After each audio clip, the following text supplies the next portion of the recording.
수준 높은 AP 수업, 철저한 GPA 관리, A1 인스티튜트. 안녕하세요. A1 안유신입니다. 오늘 영상은요, 엔지니어링을 준비하는 학생들이 가장 하고 싶어 하는 전공인 메커니컬 엔지니어링에 대해서 알아보는 시간을 가져보고요. 왜 많은 학생들이 이 전공을 하고 싶어 하는지의 이유와 그리고 또 우리 학생들이 고등학교 때 어떤 식으로 준비를 해야 이 메이저에 가까워질 수 있는지에 대한 이야기도 다뤄보도록 하겠습니다. 스탠포드에서 정의하기를 우리 메커니컬 엔지니어들은 이 세상에 필요한 프로덕트, 머신, 그리고 테크놀로지컬 시스템, 그러니까 기계 설비들 이런 것들을 만드는 사람들이라고 합니다. 그러니까 메커니컬 엔지니어들은 어느 산업군에서건 항상 필요하겠죠. 그래서 산업군을 이렇게 크게 나눠볼 수 있는데 이렇게 모든 산업군에서도 다 직업을 가질 수 있는 그런 메이저라고 할 수 있겠습니다. 메커니컬 엔지니어링 전공자들이 가장 많이 속해 있는 산업군을 소개해 드리도록 하겠습니다. 그 말은 우리 학생들이 메커니컬 엔지니어링을 전공하게 되면 이 산업군 안에서 일하게 될 확률이 매우 높다는 것을 의미합니다. 자, 첫 번째로는 모터 비어클, 그러니까 자동차에 관련된 자동차 설비, 기계 설비, 기계 만드는 것들, 그리고 전장이라고 하죠. 자동차 내부에 들어가는 그런 기계 설비들, 이런 것들과 관련되어 있는 일을 하는 사람들이 압도적으로 많은 수를 차지하고 있고, 그리고 두 번째로는 기타 등등이 모여 있는 것이기 때문에 뭐 기기 설비하는 모든 것 이런 거라서 크게 의미가 없어서 세 번째 것을 보시면 건축 관련돼 있는 그런 곳에서도 우리 메커니컬 엔지니어들은 항상 필요하기 때문에 거의 두 번째라고 보시면 되겠고, 세 번째로는 오일 관련해서 마이닝을 한다든지 마이닝한 오일을 정제한다든지 이런 것들이 관련되어 있는 직종이 세 번째라고 보시면 되겠습니다. 그리고 제가 가장 중요하게 생각하는 요소인 당연히 그 샐러리 부분도 저희가 집중을 해야 될 텐데, 이것은 방금 전 보여드린 데이터와는 순위가 다른데 1위는 이 오일 관련되어 있는 메커니컬 엔지니어들이 가장 많은 고액 연봉을 받는 것으로 알려져 있고, 그리고 두 번째는 인터넷 관련된 IT 관련된 메커니컬 엔지니어들이 두 번째, 세 번째는 부동산 관련, 그리고 그 밑에는 이제 뭐 쓰레기 처리 이런 거에 관련된 것, 마지막으로 페트롤룸, 뭐 이 오일이랑 좀 연관이 돼 있는 것인데 뭐 정제하는 이런 순위가 있다고 참고하시면 좋겠고, 다시 한번 1위가 이 오일 관련되어 있는 그런 직종에서 일하시는 분들이 굉장히 고액 연봉을 받는다는 걸 예전에 제가 케미스트리 관련되어 있는 그런 영상에서도 한번 말씀드린 적이 있는데, 케미스트리를 전공하건 아니면 이 메커니컬 엔지니어링을 전공하건 같은 이런 식의 직종에서 일을 할 수가 있기 때문에 오일 관련되어 있는 이런 직군은 굉장히 고액 연봉이다, 이렇게 보시면 되겠습니다. 그리고 이렇게 메커니컬 엔지니어들과 비슷한 연봉을 가지고 있는, 이게 평균 연봉이겠죠. 그런 다른 직종들은 그냥 가볍게 보시면 되겠고, 이 평균 연봉 같은 경우에는 굉장히 높죠. 이것은 초임 연봉뿐만이 아니고 경력자들 연봉들도 전부 다 합쳐서 평균을 낸 것이기 때문에 처음 우리 학생들이 사회에 나갔을 때는 이거보다는 약간 적은 연봉을 받을 확률이 매우 높지만 다른 직종에 비해서 굉장히 높은 연봉을 자랑하고 있다는 것을 아실 수가 있습니다. 그와 연결된 데이터들인데, 이렇게 아래서 보시면 이제 뭐 100K 같은 경우는 10만 불이겠죠. 그 이상을 받는 엔지니어들도 굉장히 상당히 많다는 것을 보실 수가 있고, 이 하얀색이 미국 평균이라고 보시면 되겠고, 붉은색이 메커니컬 엔지니어들의 평균적으로 봤을 때 데이터들의 분포를 나타내는 그림입니다.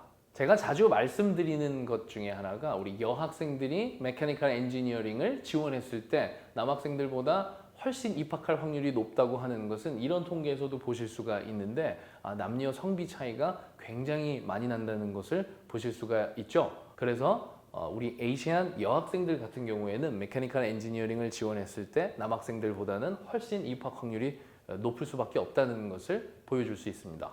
그리고 이것도 그냥 가볍게 보시면 되는데, 백인들 다음으로 우리 에이시안들이 이쪽에서 많이 종사를 하고 있기 때문에 밝은 색은 또 미국 평균, 그리고 붉은색은 메커니컬 엔지니어들 평균으로 해서 종사하는 이 퍼센티지를 나타내는 것이고, 참고만 하시면 될 것 같습니다. 메커니컬 엔지니어링의 프로그램이 굉장히 탄탄하다고 알려져 있는 이 스탠포드 코스를 한번 살펴보면 당연히 이 제너럴한 뭐 피직스라든지 mathematics라든지 statistics 이런 것들을 당연히 공부를 해야 되고 본과로 들어갔을 때 이러한 것들을 배우게 되는데 제가 이거를 보여드리는 이유는 이런 것들이 우리 고등학교 때 배우는 어떤 과목들이랑 조금 더 깊게 연계가 되어 있는지 보여드리기 위함입니다. 이렇게 보시면 피직스와 연관되어 있는 코र्스들이 굉장히 많고 케미스트리하고 피직스가 합쳐져 있는 그런 코र्스들이 연관되어 있는 것들이 많고 그리고 나머지는 컴퓨터 IT 이쪽과 관련되어 있다고 보시면 되는데 우리 학생들이 메커니컬 엔지니어링을 지원하는 데 있어서 조금 더 강하게 어필을 하고 싶다면 과목들 중에서는 피직스나 케미스트리나 컴퓨터 이런 쪽을 많이 부각해서 보여주는 것이 좋은데 매우 출중하고 훌륭한 학생들이라면 이것들을 전부 다 아주 잘하는 것을 증거로 제시하면서 지원을 할 수가 있겠지만 저를 포함한 일반적인 우리 학생들은 그렇게 보여주기까지는 너무 어렵기 때문에 이 중에서 하나만 조금 더 강화시켜서 학교에다가 어필을 하는 것이 좋습니다. 당연히 수학도 포함이 되어 있겠죠. 그래서 우리 메커니컬 엔지니어링을 준비하는 학생들 같은 경우는 피직스가 강하다는 것을 보여주기 위해서 GPA 단에서는 피직스 C까지는 그래도 들어주는 것이 경쟁력이 있는 학교에 메커니컬 엔지니어링을 지원할 때 유리할 수가 있겠고 아니면 이 케미스트리라도 뭐 AP, 케미스트리 그리고 수준 높은 케미스트리를 들어주는 것이 유리하다고 볼 수 있겠습니다. 상대적으로 바이올로지는 덜 부각되기 때문에 바이올로지는 하고 싶지 않으면 굳이 선택하지 않아도 괜찮을 것 같습니다. 참고로 저희 학생들 중에서 탑 20에까지 입학하는 학생들 중에서 엔지니어링에 입학한 학생들은 거의 다 대부분 피직스 AP 기준으로 피직스 C 수업까지 들었다는 것을 참고하시면 좋겠습니다. 그리고 그 다음에 보여드릴 데이터는 이 노동국에서 통계로 제시한 것인데 메커니컬 엔지니어들에게 우리 후배들이 어떠한 능력들이 있어야 이 직종에 들어와서 더욱더 좋은 실력을 발휘할 수 있을지에 대한 통계인데 이것으로 보시면은 너무 작아서 잘 안 보이니까 제가 다시 정리를 해보면 첫 번째로 강조하는 것이 바로 이 수학적인 능력입니다. 당연히 이 메커니컬 엔지니어들은 수학적인 능력이 굉장히 중요하겠죠. 그런데 이 두 번째로 보시면 reading comprehension입니다. 조금 생뚱맞다고 생각하실 수 있겠지만 이 메커니컬 엔지니어들은 reading comprehension 능력이 굉장히 중요하죠. 왜냐하면 다른 사람들과 협업을 해야 되는데 다른 분들이 만들어 온 설계 도면이라든지 그들이 만들어 놓은 서류를 쉽게 해독하고 자신의 것으로 만들어야 되는 능력들이 항상 필요하기 때문에 reading comprehension 능력은 매우 중요한 것입니다. 그래서 제가 항상 여러분들이 엔지니어링을 준비하더라도 스템 계열 안에서만 GPA를 스트롱하게 만들어 가는 것뿐만 아니고 AP Language나 AP Literature나 아니면 AP Seminar 같은 수업들을 꼭 들어서 내가 Reading Comprehension 능력이 어느 정도는 입증이 되어 있다는 것을 보여주라고 항상 강조드리는 이유가 이것과도 연결되어 있다고 보시면 되겠습니다. 이렇게 경력자들이 중요하다고 생각되는 이 능력들은 대학에서도 마찬가지로 이런 것들을 중요하게 평가할 것이기 때문이죠. 그리고 세 번째로는 당연히 Complex Problem Solving 당연히 중요한 능력이라고 할 수 있겠고 쭉 보시면 되겠는데 자 그럼 이러한 능력들을 부각시키기 위해서 우리 학생들이 EC로는 어떤 식으로 준비를 해야 비슷하게나마 준비가 될 것인지에 대한 의견을 드려보도록 하겠습니다.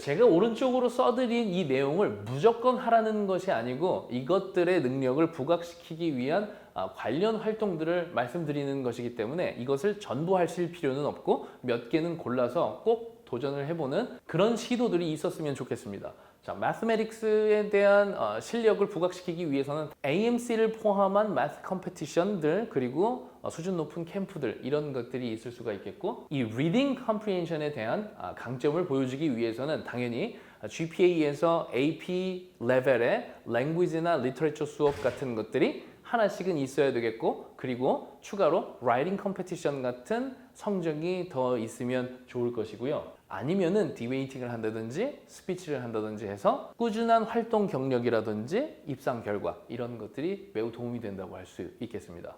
그리고 세 번째로 봤을 때는 복잡한 문제를 풀어내는 것은 곧 어렵고 생각을 많이 해야 되는 문제를 푸는 것과 직결되기 때문에 리서치를 한다든지 사이언스 관련된 올림피아드나 이런 것들에 대한 도전의 경험이 있다면 조금 더 도움이 되겠죠. 그리고 네 번째로 보시면은 무언가를 애널라이즈 하는 것인데, 이런 것은 컴퓨터 사이언스 쪽이나 스태티스틱스 이쪽에서 굉장히 많은 것들을 애널라이즈 하는 툴들도 많고 코딩이랑도 연결이 되기 때문에 그런 쪽에서 부각을 시켜주시면 좋을 것 같고, 당연히 사이언스적인 것은 올림피아드라든지 리서치 이런 것으로 강화시킬 수 있겠습니다. 그리고 여섯 번째로 보여주는 것이 적극적으로 무엇인가를 배우려고 하는 노력들인데, 학교 안에서 GPA를 관리하면서 많은 수업들을 수준 높게 듣는 것도 중요하지만 학교에 존재하지 않는 외부에 자신이 관심 있는 그런 수업들을 듣는 것도 굉장히 도움이 된다고 할 수 있겠습니다. 이러한 활동들의 내용을 제가 반복적으로 말씀을 드렸지만 오늘 제 영상을 처음 보는 분들도 있을 수가 있기 때문에 제가 설명회 때 설명드린 이러한 컴페티션이라든지 페어 이런 것들을 준비하면 되는데, 위쪽에 제가 설명드리는 것은 학교 안에서도 극상위권에 있는 학생들이 한번 도전해 볼 만한 그러한 영역들이라고 보시면 되겠고, 이 밑에 부분은 우리 학교 안에서도 상위권인 친구들이 한번 도전해 볼 수 있을 만한 그런 것이라고 보시면 되겠습니다.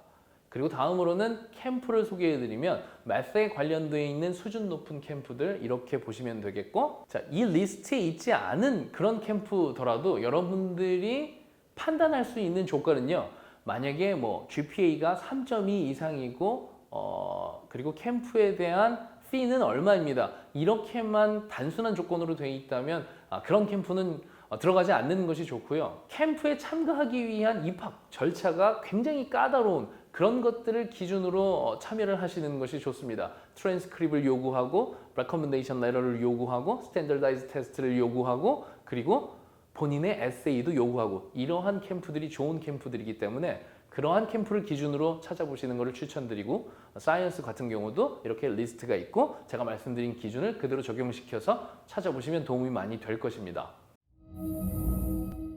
그리고 마지막으로 이 메커니컬 엔지니어들이 주로 자주 쓰는 소프트웨어들인데, 우리 고등학교 수준에서 이런 것들을 전부 다 써보라고 말씀드리는 것은 아니고, 우리 학생들이 어떤 분야를 가게 될지는 모르겠으나 그래도 이러한 것들을 쓰고 있으니 한번 친숙하게 이름 정도는 알아두시면 좋겠고, 만약에 고등학교 때도 조금은 경험을 해보시고 싶다고 한다면 이 두 가지 영역에서 한번 찾아보고 시도를 해보는 것이 좋겠다는 의견을 드리면서 오늘 영상의 내용을 마무리하겠고, 다음 영상에서 더 좋은 컨텐츠로 찾아뵙도록 하겠습니다.